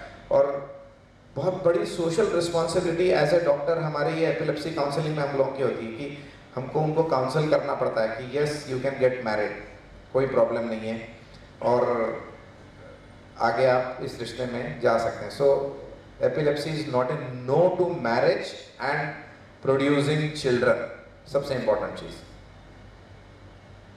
ये खाली आपको एक उदाहरण के तौर पे मैं बता रहा हूँ। Famous personalities in history, epileptics, Napoleon Bonaparte मिर्गी के दौरे से प्रताड़ित, पूरी यूरोप पे कब्जा कर लिया उसने। अल्फ्रेड नोबल, जिसके नाम से नोबेल प्राइज हर साल दिया जाता है, Alfred Nobel was epileptic. Tony Greig, cricket का कैप्टन, इंग्लिश क्रिकेट टीम का captain in the 1970s, very famous cricketer and now a commentator. Jonty Rhodes का मैंने आपको उदाहरण दिया। Lenin was epileptic. Shefali Jariwala, Surat की गर्ल, उसने publicly she has accepted that she is epileptic. Kanta Laga fame की जो कांटा लगा हमारा सॉन्ग है, उसकी जो गर्ल है, she is an epileptic which she has said. Agatha Christie जो नॉवेल्स लिखती थी, फिक्शन थ्रिलर्स लिखती थी, she is an epileptic. So epilepsy जो है वो आपको आपके एकेडमिक एंड प्रोफेशनल अचीवमेंट्स को अचीव करने से नहीं रोकता है। आपको you can excel in the field if you want to excel, whether you have epilepsy और whether you don't have epilepsy. Epilepsy उस चीज को आपको रोकेगा नहीं। खासतौर को बच्चों के लिए, स्पेशली यंग बच्चों में एपिलेप्सी थोड़ी कॉमन होती है, स्कूल गोइंग चिल्ड्रन में, तो उनके लिए ये है कि कभी कभी शॉर्ट टर्म मेमोरी प्रॉब्लम्स होते हैं एपिलेप्टिक बच्चों को, तो उन पे थोड़ा ज़्यादा ध्यान देना पड़ता है, तो उनको रीलर्न करना पड़ता है, उनको काफ़ी सपोर्टिव होना पड़ता है, टीचर्स को भी बताना पड़ता है। सो you should be in communication with the teachers and the school authorities. And जो मेडिकेशंस हम देते हैं एपिलेप्सी के लिए, वो एपिलेप्सी की मेडिकेशन से कभी कभी ड्राउजीनेस होती है, नींद आती है। तो अगर बहुत ज़्यादा नींद आती है तो you have to tell the doctor कि आप प्लीज़ इसके एंटी एपिलेप्टिक मेडिकेशंस एडजस्ट करिए, बच्चा स्कूल में बहुत ज़्यादा सोता है। ऐसी भी दवाइयाँ हैं जो जिनका सिडेटिव इफेक्ट नहीं होता, तो हम उन दवाइयों पे उसको ले सकते हैं।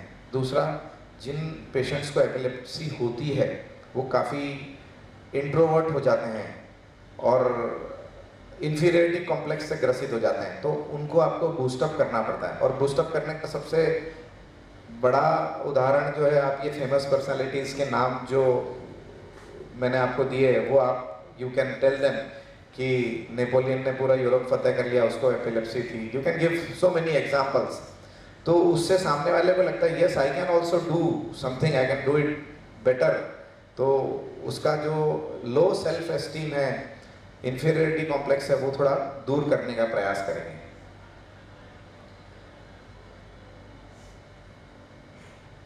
Okay, last slide, treatment. Treatment के लिए हमारे पास मेडिकेशंस हैं, बहुत सारे मेडिकेशंस हैं, लगभग 18 से 20 मेडिकेशंस हैं। वो सब मैं लिस्ट नहीं करूंगा क्योंकि this is public awareness talk. So medications के बारे में बताना, हर दवाई के बारे में बताने के लिए ये उचित प्लेटफॉर्म नहीं है। लेकिन दवाइयाँ आती हैं, इंजेक्शंस आते हैं, और इमरजेंसी के लिए नेजल स्प्रे भी आता है। वो हर एपिलेप्टिक परिवार में आपको वो नेजल स्प्रे अपने पास रखना चाहिए, ट्रैवलिंग के दौरान रखना चाहिए, कि अगर बाय चांस पेशेंट को मिर्गी का दौरा पड़े तो आप नेजल स्प्रे लेके नाक में डाल दें। 5 स्प्रे एक नाक में, 5 स्प्रे दूसरे नाक में, तो एपिलेप्टिक अटैक इमीडिएटली कंट्रोल हो जाता है फॉर द टाइम बीइंग। तो ये एपिलेप्टिक ट्रीटमेंट का, इमरजेंसी ट्रीटमेंट के लिए आपको वो स्प्रे हमेशा अपने पास रखना है। आप अपने डॉक्टर को बोलेंगे, वो आपको लिख के दे देगा, तो keep that always with you in the school also, in the place of work and in home, तीनों जगह पे आप रखिएगा। बच्चा स्कूल जा रहा है तो उसके स्कूल टीचर को भी दे के रखिएगा कि ये इस बच्चे को दे देना है।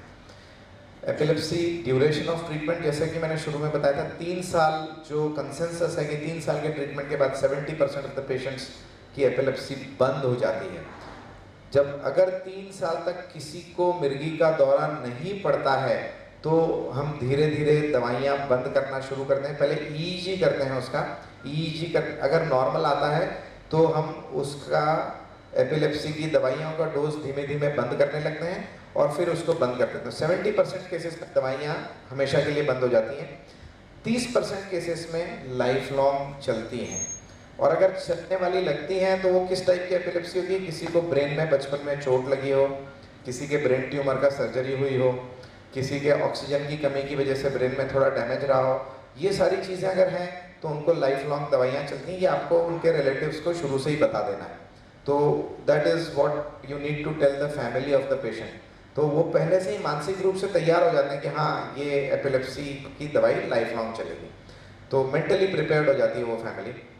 सर्जरी, कुछ एपिलेप्सीज ऐसे होती हैं जो कि सर्जरी से ठीक हो सकती हैं, एंड ये सर्जरीज किसी ज़माने में मेट्रोज़ में ही होती थी और आज की तारीख में हम लोग रेगुलरली अपने सूरत शहर के जितने भी बड़े हॉस्पिटल्स हैं जहाँ पे भी न्यूरोलॉजिस्ट और न्यूरोसर्जन जाते हैं वहाँ पे ये सर्जरीज होती हैं। सारी एपिलेप्सीज की सर्जरी नहीं होती है, लेकिन कुछ एपिलेप्सीज ऐसी होती हैं जिनका सर्जरी करके परमानेंट इलाज, परमानेंट क्योर किया जा सकता है। वो आपको आपके कंसल्टेंट ही बताएंगे एपिलेप्सी सर्जरी से ये ट्रीटेबल है या नहीं है। तो that is what regards the treatment. छोटा सा एक लास्ट में जो मैं मिस कर गया, इन्वेस्टिगेशंस ऑफ एपिलेप्सी, EEG और MRI। हर एपिलेप्टिक पेशेंट को EEG और MRI कंपलसरी कराना ही पड़ता है। हो सकता है EEG रिपीटेडली भी कराना पड़े अगर डॉक्टर कहे तो। अगर वो बोलता है तो एपिलेप्टिक एक्टिविटी कितनी है, कितना प्रमाण है इलेक्ट्रिकल एक्टिविटी का, वो देखने के लिए बोलता है, तो उसको ज़रूर हमको करना चाहिए। So that's all about epilepsy. ये हमारा ह्यूमन ब्रेन है और ये इसके अलग अलग पार्ट्स हैं। ये जो ब्रेन है हमारा ह्यूमन, इसमें पॉइंटर है, जो ब्रेन का छोटा वाला हिस्सा है, ये वाला हिस्सा है, ये ब्रेन का जो पीछे वाला हिस्सा है वो सबसे अहम भूमिका निभाता है हमारे ब्रेन के फंक्शनिंग में। जो बड़ा मगज है, वो बड़ा वाला मगज जो ऊपर वाला हिस्सा है, ये द होल थिंग, और ये वाला जो छोटा मगज है और इसके ऊपर बड़ा मगज है। तो बड़ा मगज is meant for thinking, it is meant for language, हमारे सोचने समझने की शक्ति सारी उससे कंट्रोल होती है। और it is like a telephone exchange, जहाँ मिलियंस ऑफ सर्किट्स हैं।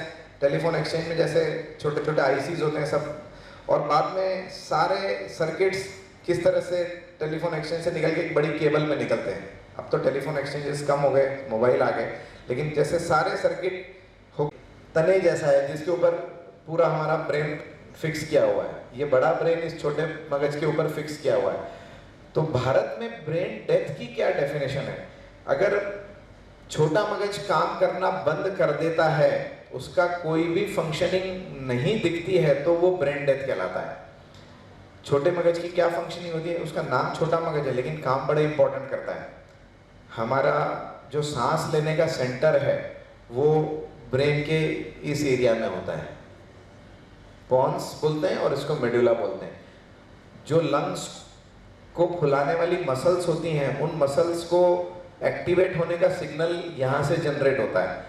अगर ये ब्रेन का एरिया डैमेज हो गया तो वो सिग्नल ही जनरेट नहीं होगा, तो सांस लेना खत्म।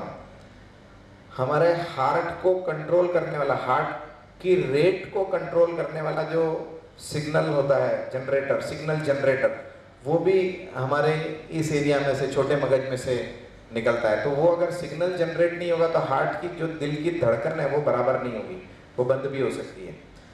मोस्ट इम्पॉर्टेंट थिंग, हमारा कॉन्शियसनेस, जो हमारी चेतना है, चेतना का जो मेन सेंटर है, जिसको हम रेटिकुलर एक्टिवेटिंग सिस्टम बोलते हैं, वो भी यहाँ से निकलता है, इधर से निकल के पूरा यहाँ तक नीचे तक रहता है। That is called the RAS, reticular activating system.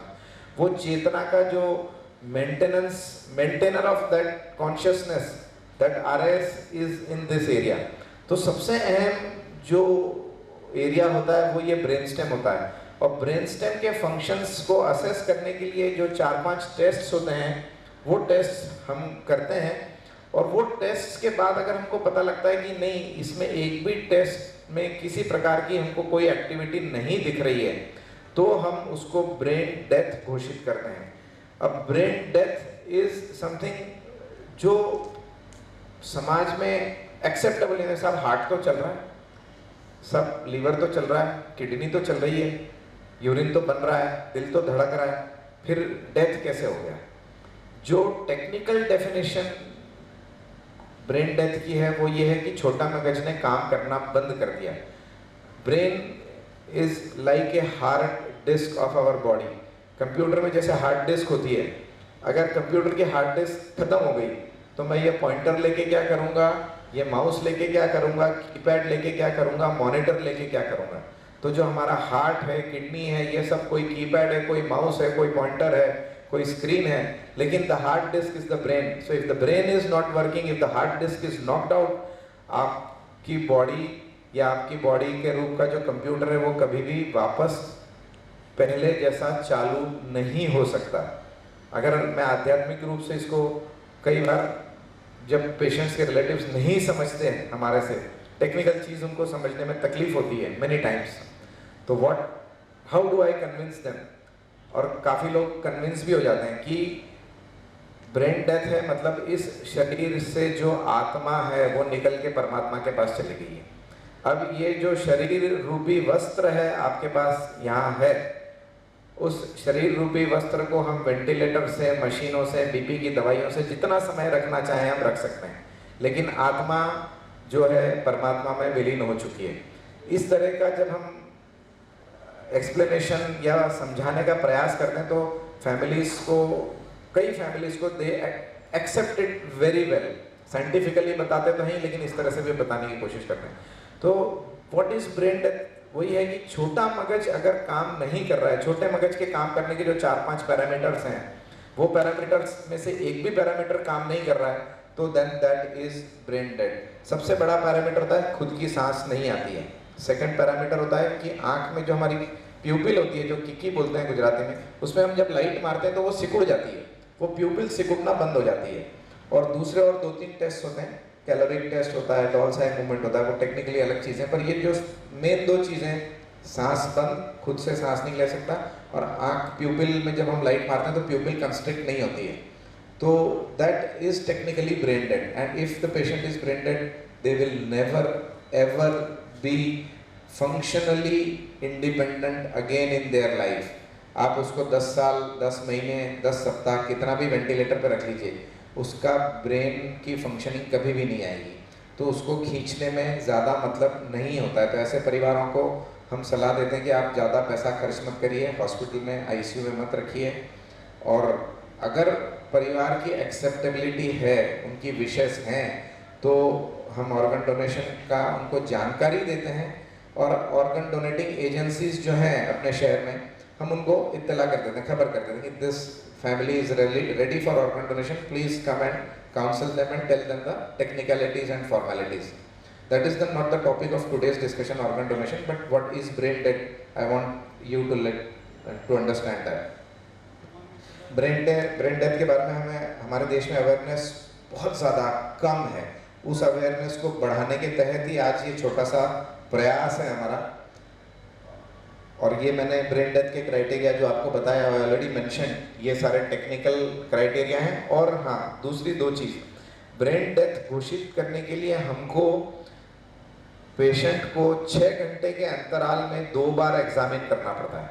मैंने ब्रेन डेथ बोल दिया, वो ब्रेन डेथ मैंने बोल दिया, मान लिया, वो नहीं, 6 घंटे बाद उसको फिर से एग्जामिन करना है।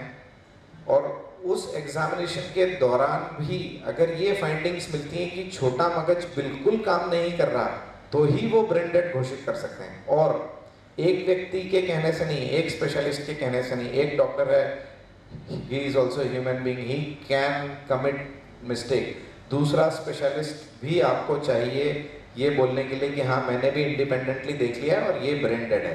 तो 2 different examiners seeing the patient 6 hours apart, कोई ब्रेन स्टेम फंक्शनिंग का साइन नहीं है तो ही हम ब्रेन डेड घोषित करते हैं, उसके पहले घोषित नहीं करते हैं। So I think that's enough. So exactly 59 minutes and 35 seconds. So I've completed in 1 hour.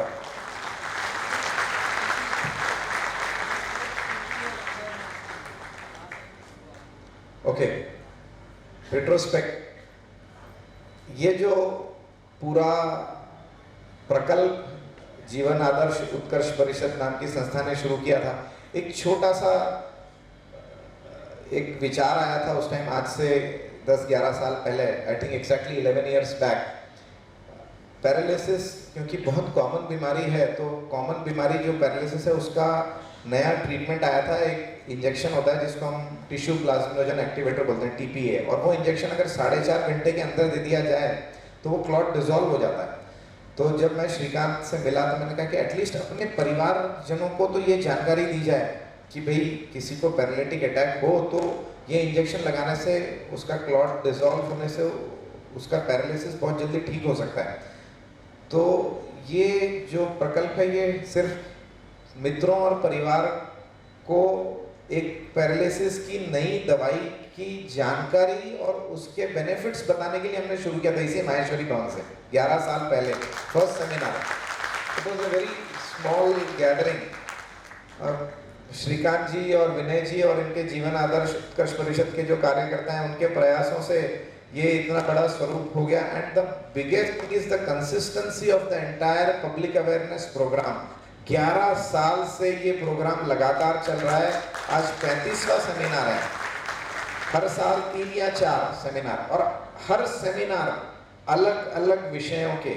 Her seminar में बॉडी से संबंधित कोई भी एक टॉपिक, कैंसर, किडनी, डायबिटीज ले, हार्ट, आईज, ऑर्थोपेडिक, बोन्स, तो हर सब्जेक्ट पे पब्लिक अवेयरनेस क्रिएट करने का जो ये एक प्रयास श्रीकांत जी, विनय जी और इनकी टीम का है, वो बहुत ही अद्भुत प्रयास और बहुत ही तारीफ़े काबिल प्रयास है।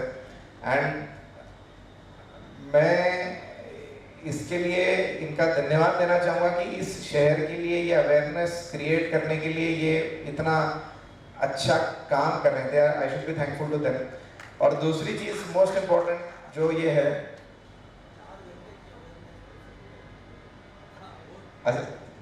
वो जो इंजेक्शन की अवेयरनेस है, मैं फिर से थोड़ा सा 2 मिनट में स्ट्रेस करूँगा। एक ब्रेन में जब ब्लड क्लॉट हो जाता है तो उसको पिघालने के लिए एक दवाई आती है। वो दवाई अगर 4.5 घंटे में लग जाए तो वो क्लॉट डिसॉल्व होने की संभावना काफ़ी अच्छी रहती है। नज़दीकी हॉस्पिटल जहाँ CT स्कैन की व्यवस्था हो उसके लिए सिर्फ CT स्कैन चाहिए। आज शहर में वी हैव 32 CT स्कैनर्स। हमारे पूरे शहर के हर विस्तार में CT स्कैनर है। ऐसे कोई भी बड़े हॉस्पिटल में जहाँ CT स्कैन हो वहाँ पे तुरंत आपको पेशेंट को ले जाना है। CT स्कैन से पता लग जाएगा ब्रेन हेमरेज है या ब्रेन में क्लॉटिंग हुआ है, और अगर क्लॉटिंग है तो वो इंजेक्शन लगाने की अवेयरनेस आपको होनी चाहिए कि हाँ आप डॉक्टर को बोल दें। और अगर डॉक्टर बोले कि इंजेक्शन लगाना पड़े तो कृपया करके मना मत करना, ये क्योंकि इंजेक्शन कॉस्टली आता है, 50,000 रुपये का आता है, बट उससे पेशेंट का ICU स्टे, हॉस्पिटल स्टे इतना कम हो जाएगा कि आपका 1.5 लाख रुपए का बिल बच जाएगा।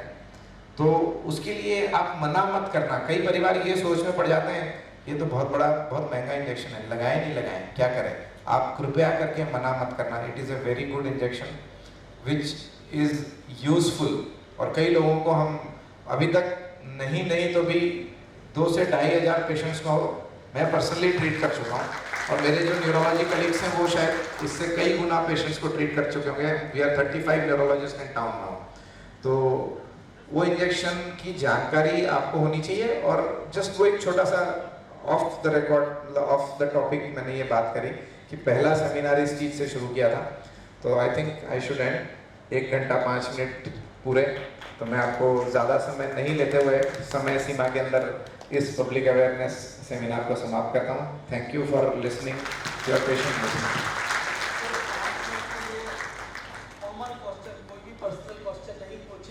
प्लीज पब्लिक अवेयरनेस सेमिनार है, पर्सनल क्वेश्चन के लिए कोई भी अच्छे डॉक्टर के पास जाइए, पब्लिक वाले कॉमन क्वेश्चंस।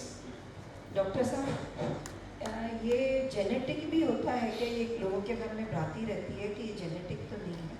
बहुत कम एपिलेप्सीज हैं जो जेनेटिक एपिलेप्सीज होती हैं, कि अगर परिवार में पेरेंट्स को, माता पिता को या दादा दादी को एपिलेप्सी है तो बच्चे को एपिलेप्सी हो सकती है। लेकिन ऐसे एपिलेप्टिक पेशेंट्स का परसेंटेज बहुत ही कम होता है।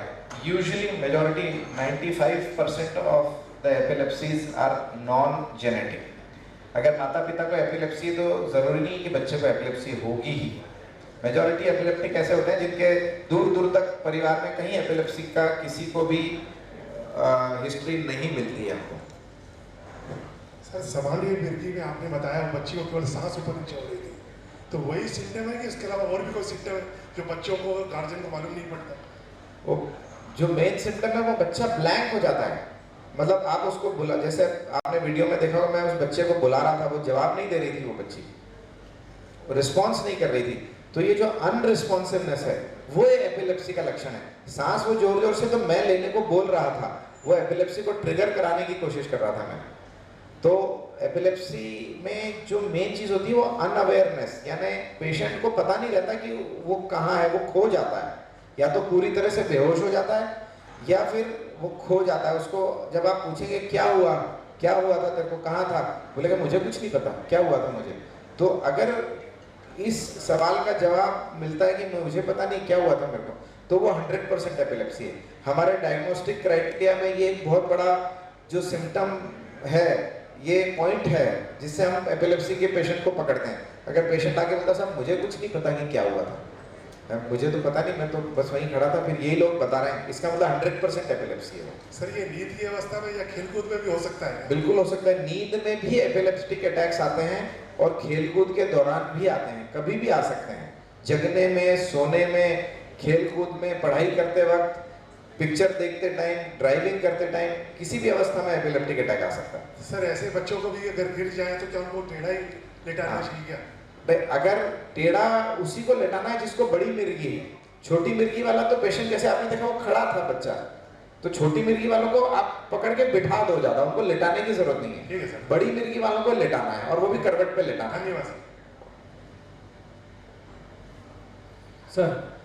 आपने बताया वो नेजल स्प्रे बताया, तो वो क्या कॉमन फर्स्ट एड बॉक्स के हिसाब, मतलब उसमें अपन पुट कर सकते हैं इसको स्कूल, कॉलेज या कहीं पे भी? हाँ, आपको स्कूल और कॉलेज में एक तो फर्स्ट एड के किट में तो जैसे कोई दवाइयाँ विशेष आती नहीं है ना। आपको फर्स्ट एड मेजर्स खाली आपको अगर स्कूल अथॉरिटीज को बताना ही है तो वो बता सकते हैं। और स्पेशली अगर आपके परिवार में या आपके परिवार से जो बच्चा स्कूल जा रहा है तो उसको एपिलेप्सी है, तो ज़रूर आपके स्कूल अथॉरिटीज को बताइए कि इसको ये प्रॉब्लम है, और अगर इसको ये प्रॉब्लम होती है तो आपको ये स्टेप्स लेने हैं। तो that will help the school authorities in tackling the emergency situation. मतलब ये कॉमन नेजल स्प्रे अपन यूज नहीं कर सकते? हाँ, ये स्प्रे उसी को यूज कर, अगर आपका स्कूल जाने वाला रिलेटिव या बच्चा नॉन एपिलेप्टिक है, डायग्नोस्ड एपिलेप्सी है, तो उसमें स्प्रे आप दे सकते हैं, उसके बैग में भी रख सकते हैं या स्कूल में दे के रख सकते हैं। लेकिन फर्स्ट टाइम एपिलेप्टिक्स के लिए ये स्प्रे नहीं है, क्योंकि पता नहीं वो एपिलेप्सी है क्या है। अनलेस एंड अनटिल पेशेंट को डॉक्टर ने सर्टिफाई किया हो कि ये एपिलेप्सी ही है, तो ही वो आप स्प्रे दे सकते हैं, बाकी नहीं देना है। Thank you. Good afternoon sir. Sir, epilepsy और अ वेरी माइल्ड पैरालिसिस, ये दोनों को कैसे आइडेंटिफाई कर सकते हैं? मतलब वेरी माइल्ड पैरालिसिस के मतलब पता Very good question. एपिलेप्सी का जो अटैक होता है वो फ्यू मिनट्स, 1 या 2 मिनट मैक्सिमम, उससे ज़्यादा नहीं रहता। और माइल्ड पैरालिटिक अटैक जो होता है उसके सिम्टम्स कम से कम 10 से 15 मिनट तक परसिस्ट करते हैं। और एपिलेप्सी माइल्ड पैरालिटिक अटैक में एमआरआई में हमको हमेशा कमी, उसमें क्लॉटिंग या हेमरेज का सिग्नल मिल जाता है। तो कई बार हम लोग भी कंफ्यूजन में आते हैं, लेकिन उसको डायग्नोस करने के हमारे पास मोडालिटीज़ हैं, इन्वेस्टिगेशंस हैं। एमआरआई कराते हैं, ईईजी कराते हैं, और उनसे हम डिफरेंशिएट करते हैं कि ये माइल्ड एपिलेप्टिक अटैक है या माइल्ड पैरालिटिक अटैक है। सर, आपने जो बताया काफ़ी अच्छा कि रिकॉर्डिंग करना चाहिए ताकि बताने के लिए ठीक रहेगा। इसमें से कोई पैटर्न भी होता है सर कि this can be use to find out that patient may now go in attack very soon? पर यूजुअली एपिलेप्टिक अटैक आने के बाद ही पता लगता है कि इसको एपिलेप्टिक अटैक आया है। बड़े एपिलेप्टिक अटैक जो बड़ी मिर्गी बोलते हैं वो तो आपको तुरंत दिख जाएगा, ऐंठ जाएगा शरीर, पेशेंट गिर जाएगा, झटके मारेगा। लेकिन अगर पेशेंट ब्लैंक हो रहा है सडनली, आप आपके कलीग से बात कर रहे हैं वो सडनली हैज गॉन ब्लैंक, तो it might be A minor epilepsy. Immediately record that blankness. वो ब्लैंक इवेंट को तुरंत रिकॉर्ड कर लीजिएगा। फिर इसको आगे भी हमारे पास कंफर्म करने के तरीके होते हैं जिसको हम वीडियो ईईजी बोलते हैं। पेशेंट को हम एडमिट करके 24 आवर्स तक कंटिन्यूस ईईजी मॉनिटरिंग करते हैं और 24 आवर्स उसका वीडियो रिकॉर्डिंग भी चलता रहता है। उस दौरान अगर उस तरह की ब्लैंकनेस आती है और उस ब्लैंकनेस के साथ साथ ही ईईजी में अगर एबनॉर्मलिटीज दिखती हैं तो इट कंफर्म्स कि ये एपिलेप्टिक अटैक ही है। एनीवे सर, मैं जानता हूँ कि हम में से काफ़ी लोग हैं जिनके ऊपर भगवान का वरदान है कि हमें एपिलेप्सी का कोई सिम्टम नहीं, और लेकिन आज आपके ये अवेयरनेस माध्यम से जिनके भी नियर डियर में एपिलेप्सी है, आपने एक बहुत बड़ा वरदान दिया। सही में ये अवेयरनेस हमें बिल्कुल नहीं था। So please give big hands to doctor साहब for such a wonderful awareness. बहुत ही सरल और उम्दा शब्दों में बताया डॉक्टर साहब, थैंक यू। ये भ्रांतियां है कि रात में जिसको भी एपिलेप्सी के अटैक आता है उसमें साथ में सोना चाहिए क्या? अगर एपिलेप्टिक अटैक वेल कंट्रोल्ड है तो आई डोंट थिंक कि वो पेशेंट के साथ में किसी को कंपल्सरीली आपको रूम में रखना है। इफ चाइल्ड अगर बड़ा है और वो अकेले भी सोना चाहता है तो you can let them sleep.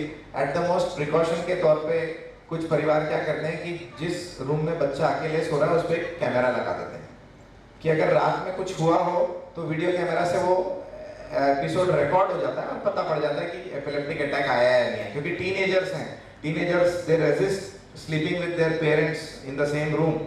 अगर रूम अवेलेबल है घर में तो टीनेजर्स जो हैं बच्चे वो चाहेंगे कि मैं अकेला अपने रूम में सोऊं, तो उस केस में कैमरा लगा देना रूम में। That is one solution.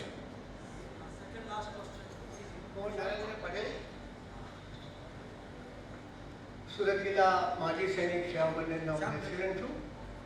મને 2016માં પેરાલિસિસ એટેક થયો હતો અને નાનું સંજાનમાં તાત્કાલિક ડૉક્ટરની જાણકારી ન હોવાથી મારી જાતે મારા અનુભવ પ્રમાણે મારા વિલ પાવરને મેં સ્ટ્રોંગ કર્યો હતો અને 95% પેરાલિસિસમાંથી 80% મેં પેરાલિસિસ રિકવર કર્યો અને પછી પણ થોડી તકલીફ હોવાથી સુરતમાં આનંદમેલ રોડ પર ડૉક્ટર સાહેબના એમના મળ્યા પછી થોડી ટ્રીટમેન્ટ કરી પછી મેં આપ સાહેબને એમના કોન્ટેક્ટ કર્યો। જી, આ પ્રશ્ન એ છે કે આ ઉંમરે મને તકલીફ થોડી છે ચાલવામાં, તેમ છતાં કોન્ફિડન્સ રાખ્યો છે, મેન્ટેન કરું છું, પણ આ ઉંમરના આધારે મારે વધુ પડતું કામ કરું છું તો કરવું જોઈએ કે ન કરવું જોઈએ। એક્સરસાઇઝ કરું છું, ભણું છું અને એ માટે તમારી પાસે સલાહ લેવું કે આ ઉંમરે 73 વર્ષની ઉંમરે હું કામકાજ કરી શકું।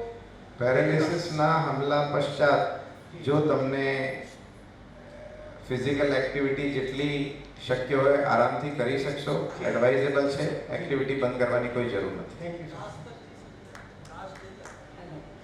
मैं ये जानना चाहती हूँ कि एपिलेप्सी होने के एग्जैक्ट बेसिक कारण क्या है, मतलब क्या कारण से होती है? अगर ये जेनेटिक नहीं है तो या हाइपरटेंशन या ऐसा कुछ बेसिक कारण क्या है जो हम प्रिकॉशन पहले उसमें कर सकते हैं?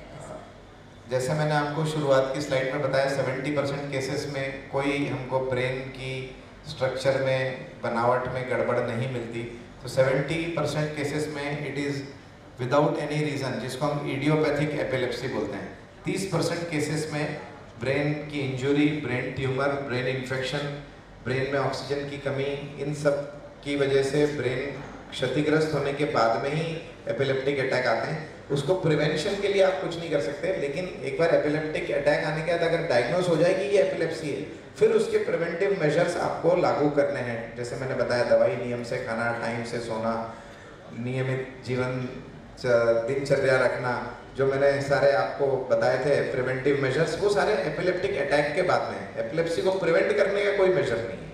अगर ये ब्रेन से रिलेटेड है तो जैसा हाइपरटेंशन वगैरह, इससे इसका कोई रिलेशन नहीं, हाइपरटेंशन का एपिलेप्सी से कोई रिलेशन नहीं। सीधे शुरू में आ चुकी, आप लेट आए थे, आगे से समय पे आइए।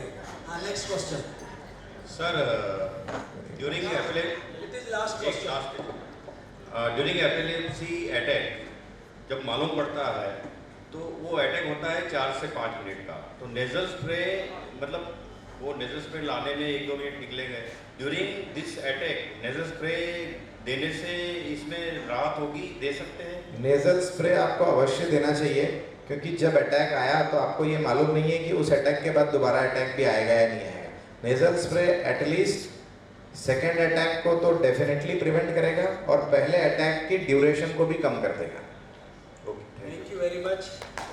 आपके हम लोग तालियों से स्वागत करेंगे वापिस 36वें सेमिनार के लिए 8 अक्टूबर रविवार को इसी